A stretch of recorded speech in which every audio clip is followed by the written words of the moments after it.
Сәлеметсіздер ме, құрметті оқушылар? Бүгінгі 121 сабағымыздың тақырыбы болашақ қаласына саяхат және үстеу. Құрметті оқушылар, сабағымызды бастамастан бұрын менің YouTube арнама жазыла кетуді ұмытпаңыздар. Олай болса, сабағымызды бастайық. Тыңдаған мәтін бойынша өз пікірімді білдіремін. Үстеулермен танысып, олардың мағынасына қарай ажыратамын.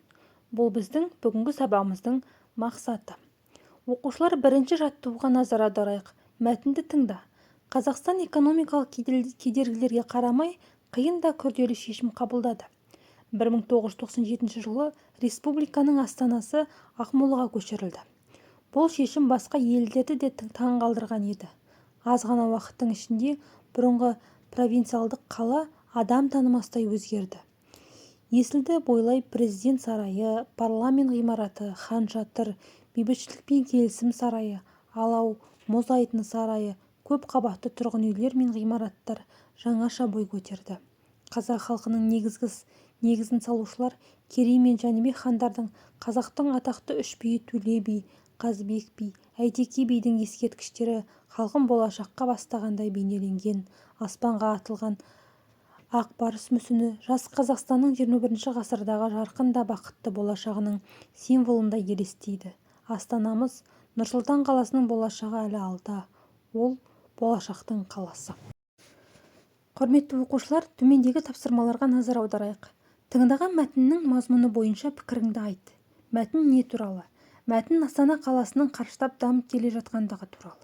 Мәтінді тыңдау барысында көңіліңе қандай сезім ұялады?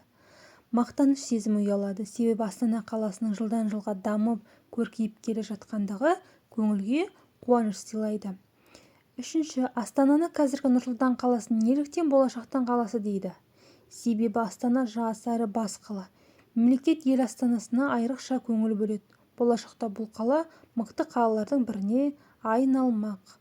Мәтіндегі қарамен жазылған сөздерді оқы, мағынасына назар аудар. Мәтінде қарамен жазылған сөздер аз ғана, бұрынғы, жаңаша, алда деген сөздер. Бұл қарамен жазылған сөздер заттың мөлшерді, мезгілді білдіріп тұр.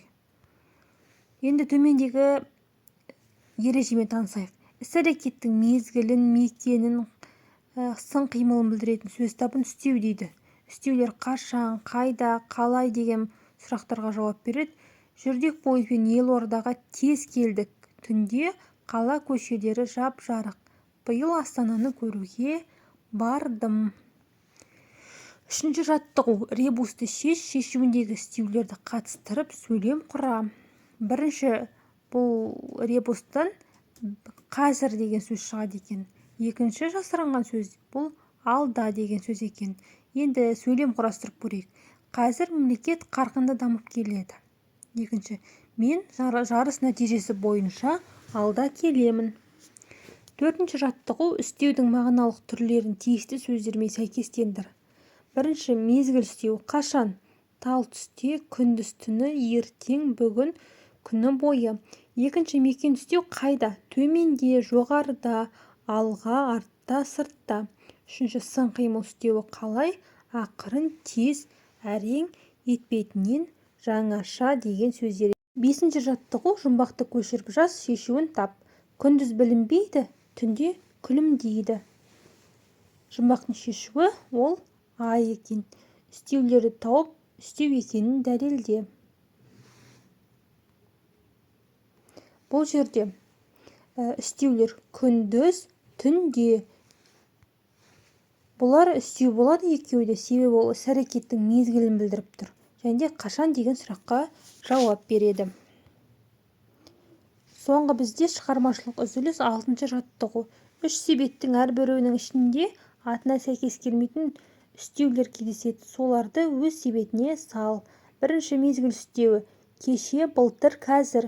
Мекен үстеуі екінші, алда, жоғары, төмен. Үшінші, қимыл сын үстеуі шапшаң, ақырын деген сөздер кіреді екен. Құрметті оқушылар, осымен біздің бүгінгі сабағымыз аяқталды.